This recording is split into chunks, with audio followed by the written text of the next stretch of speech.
आप सभी को गजेंद्र सिंह वाराणसी का सप्रेम नमस्कार। हमारे YouTube चैनल सत्य प्रेम करुणा में एक बार पुनः आपका हार्दिक स्वागत है।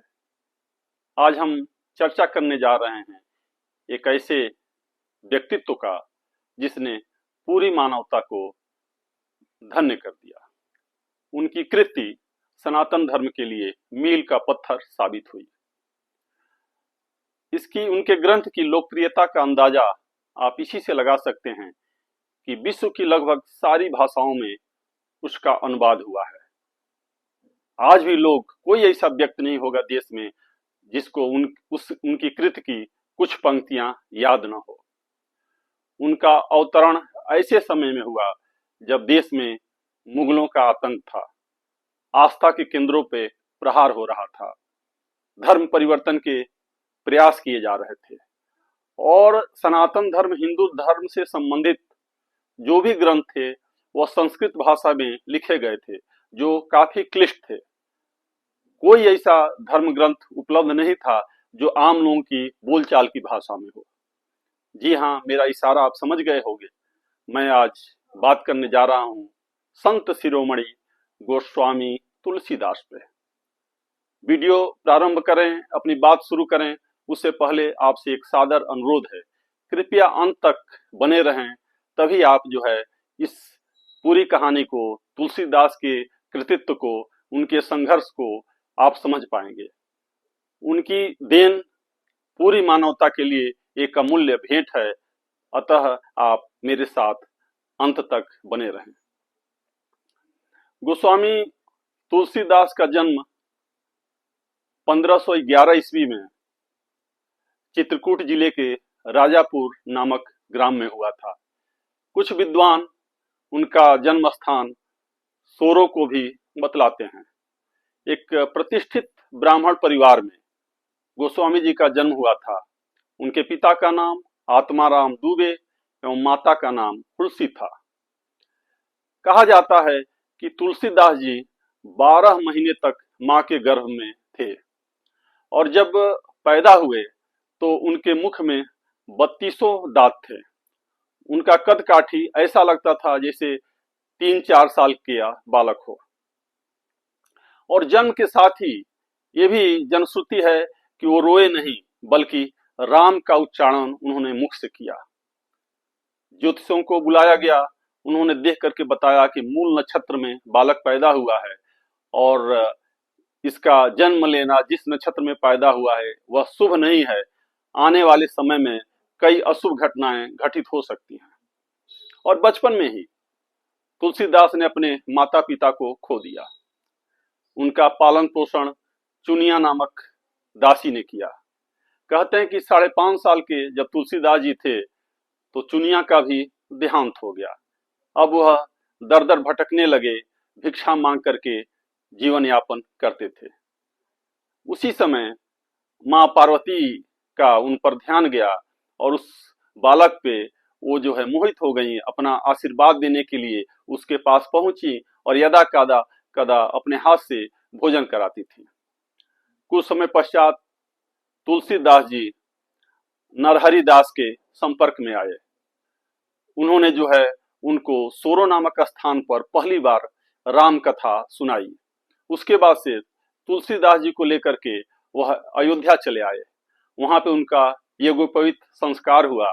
कुछ समय बाद तुलसीदास जी वाराणसी काशी आ गए। वहां लगभग 15 वर्षों तक उन्होंने वेद वेदांग का अध्ययन किया, संस्कृत व्याकरण में अच्छी पकड़ बनाई। उसके बाद से अपने गुरु से आज्ञा लेकर के वो जो है गृहस्थ जीवन जीने के लिए एक बार पुनः अपने गांव पहुंच गए।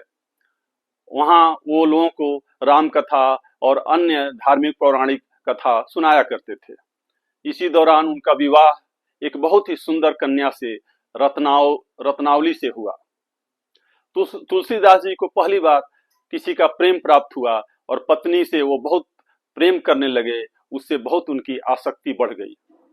कहा जाता है कि एक दिन उसकी पत्नी के भाई आए और मायके लिवा करके उनकी पत्नी को चले गए। तुलसीदास जी इस विछोह को बर्दाश्त नहीं कर पाए और रात के समय जो है वो, जबकि नदी में काफी बाढ़ आई हुई थी और वह वहां पहुंचने के लिए जो है निकल पड़े। रास्ते में नदी उफनाई हुई थी, एक मुर्दा बहता हुआ जा रहा था। तुलसीदास जी ने उसे लकड़ी का बोटा समझा, उसके सहारे वो नदी पार कर गए।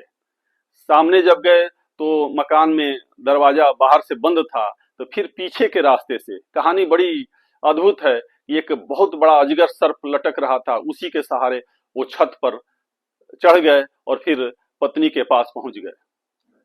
पत्नी ने देखा तो एक दोहा पढ़ा जो है, उसको बहुत ही बुरा लगा।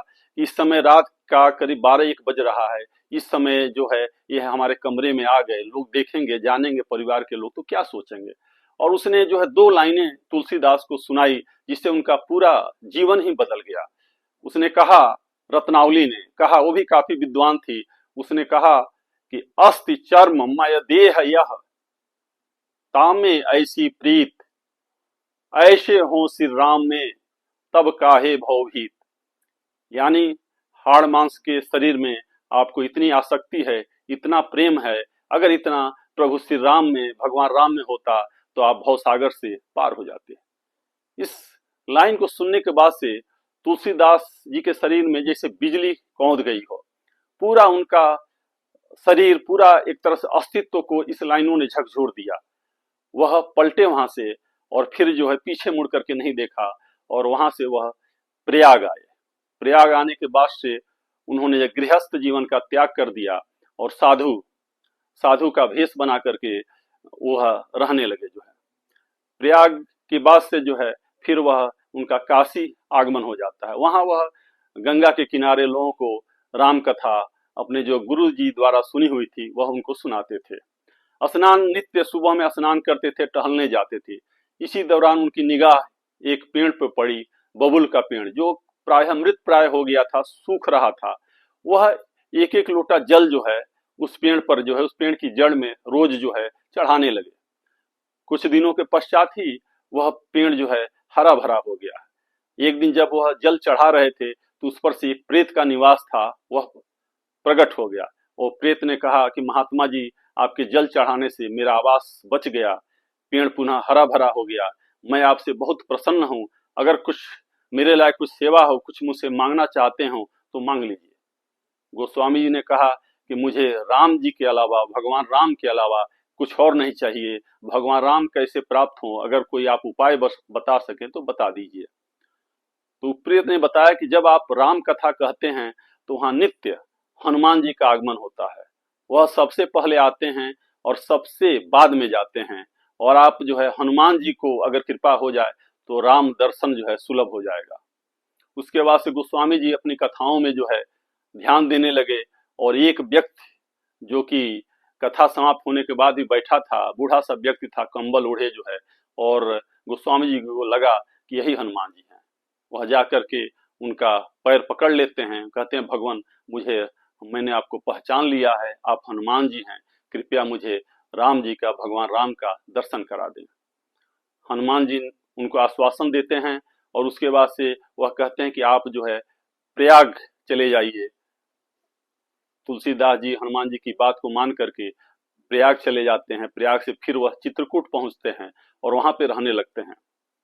कामदगिरी की परिक्रमा करने के दौरान उनको दिखाई देता है कि एक घोड़े पे 2 राजकुमार आ रहे हैं, लेकिन वह जो है पहचान नहीं पाते हैं। तभी वहां हनुमान जी प्रकट होते हैं और कहते हैं कि वही भगवान राम और लक्ष्मण जी थे। तुलसीदास जी बड़ा पश्चाताप करने लगते हैं कि मेरे सामने से भगवान, मेरे प्रभु, मेरे आराध्य गुजर गए, मैं उनको पहचान न सका। हनुमान जी कहते हैं कि आप परेशान मत होइए, कल फिर जो है भगवान राम और लक्ष्मण जी का बाल रूप में आपको दर्शन होगा। अगले दिन तुलसीदास जी गंगा के नदी के किनारे जो है बैठे हुए हैं, चित्रकूट के घाट पे जो है, और उसी दौरान जो है चंदन घिस रहे हैं, और 2 बालक जो है, एक जो है श्याम वर्ण, एक गौर वर्ण का, वहां पे उपस्थित होते हैं। हनुमान जी को लगता है कि कहीं तुलसीदास जी इस बार भी न जो है चूक जाएं, तो वह जो है एक जो है दोहा पढ़ते हैं कि चित्रकूट की घाट पर भई संतन की भीड़, तुलसीदास चंदन घिसे तिलक देत रघुवीर। उस समय 2 बालक जो है आकर के कहते हैं, बाबा मुझे भी चंदन लगा दीजिए। वो साक्षात भगवान राम और लक्ष्मण थे। उन्होंने भगवान राम ने तुलसीदास जी का स्पर्श किया, उसके बाद से तुलसीदास जी जो है भाव विभोर हो गए, अपनी सुध बुद्धि खो बैठे और एक असीम आनंद के सागर में गोता लगाने लगे। भगवान राम का साक्षात्कार दर्शन करने के बाद से तुलसीदास के अंदर वैराग्य और उत्पन्न हो गया। फिर वहां से जो है वह काशी आ जाते हैं, वहां पे केदार घाट पे जो है रहने लगते हैं। अचानक एक दिन उनके अंदर कवित्व भाव पैदा होता है और वह संस्कृत में रामचरितमानस रामायण की रचना करने लगते हैं। लेकिन जो ही दिन भर लिखते हैं शाम को विलुप्त हो जाता है। फिर रात को भगवान शंकर और माता पार्वती का स्वप्न में दर्शन होता है और भगवान शंकर भोलेनाथ उनको आदेश देते हैं कि आप जो है आम लोगों की बोलचाल की भाषा में जो है राम कथा लिखिए। जो है शंकर जी के आदेश पर जो है गोस्वामी जी राम कथा जो है अवधि में आम लोगों की बोलचाल की भाषा में लिखना प्रारंभ करते हैं। यह रामचरितमानस लगभग 2 वर्ष 7 महीने 26 दिन में पूरा होता है। उस समय तुलसीदास की अवस्था भी लगभग 80 वर्ष की हो गई थी। पूरा ग्रंथ जब बन करके तैयार हुआ और उसकी चर्चा चारों ओर होने लगी, लेकिन ब्राह्मणों ने जब उसको देखा, उसको पढ़ा और उसकी लोकप्रियता को देख करके वो तुलसीदास जी से ईर्ष्या करने लगे और ग्रंथ मानने से इनकार कर दिया। कहा कि ग्रंथ तो संस्कृत भाषा में होता है, यह आम लोगों की बोलचाल की भाषा में ये कहीं से भी यह ग्रंथ नहीं हो सकता, हमारा धर्म ग्रंथ नहीं हो सकता। बाबा विश्वनाथ के दरबार में जो है इसकी पुष्टि के लिए जो है उस ग्रंथ को रामचरितमानस को सबसे नीचे रखा गया। उसके ऊपर वेद, पुराण, उपनिषद, गीता सारे ग्रंथ रखे गए जो है और दरवाजा जो है बंद कर दिया गया। जब सुबह के समय में ताला खोला गया तो देखा गया कि रामचरितमानस सबसे ऊपर था। उसमें सत्यम शिवम सुंदरम लिखा हुआ था, भगवान शंकर ने सही किया हुआ था। पहली बार यह शब्द सत्यम शिवम सुंदरम उसी समय चर्चा में आया। ब्राह्मणों को बहुत लज्जा हुई और उन्होंने रामचरितमानस को ग्रंथ मान लिया जो है और गोस्वामी जी राम कथा अपने द्वारा रचित रामचरितमानस को सुनाने लगे। उसके बाद से गोस्वामी जी जगह जगह घूम करके तमाम प्रदेशों में जा करके, तमाम गांव में जा करके राम कथा सुनाते थे। उन्होंने नाटक मंडली का भी गठन किया था जहां राम कथा का अभिनय होता था। तुलसीदास जी ने रामचरितमानस लिख करके जो है एक बहुत बड़ा उपकार सनातन धर्म पे, हिंदू धर्म पे किया। सारे ग्रंथ जो कि संस्कृत भाषा में, क्लिष्ट भाषा में थे, आम लोगों की बोलचाल की भाषा में रामचरितमानस को लिख दिया। उसकी लोकप्रियता का अंदाजा आप इसी से लगा सकते हैं कि देश में कोई भी ऐसा व्यक्ति नहीं होगा जिसे रामचरितमानस की 2-4 चौपाई याद ना हो। सारे ग्रंथों का सार उसमें है। आप जो है उसको छोटे छोटे उसके प्रसंगों को कहानी के रूप में, कथा के रूप में ले सकते हैं। रामचरितमानस में जीवन के हर समस्याओं का आपको हल मिलेगा। वैसी अनूठीकृत आने वाले समय में युगों युगों तक जो है सनातन धर्म का, हिंदू धर्म का, पूरी मानवता का मार्गदर्शन करती रहेगी। ऐसे गोस्वामी तुलसीदास का बहुत बड़ा उपकार जो है पूरी मानवता पर है। गोस्वामी तुलसीदास को हम नमन करते हैं। उनका हर साल जो है उनकी जयंती भी मनाई जाती है बड़े धूमधाम से। रामचरितमानस के रूप में तुलसीदास का एक कृतित्व आने वाले युगों युगों तक जो है हम लोगों के सामने रहेगा। उससे प्रेरणा लेने की जरूरत है। गोस्वामी तुलसीदास जी पूरी मानवता की एक धरोहर हैं और रामचरितमानस उनकी उत्कृष्ट रचना है। बाद में उन्होंने कवितावली, दोहावली, विनय पत्रिका नामक तमाम ग्रंथों की रचना की। यह कथा आपको कैसी लगी? तुलसीदास जी के बारे में जानकारी आपको कैसी लगी? अगर पसंद आया हो तो आप हमारे चैनल को तुरंत सब्सक्राइब करें, लाइक करें और अगर सनातन धर्म प्रेमी हैं तो अन्य ग्रुपों में दोस्त मित्रों को शेयर करें। इतने ध्यान से आप अंत तक वीडियो में बने रहे, इसका मैं हृदय से अनुग्रहित हूँ। बहुत बहुत धन्यवाद। मेरा सादर प्रणाम। जय श्री राम।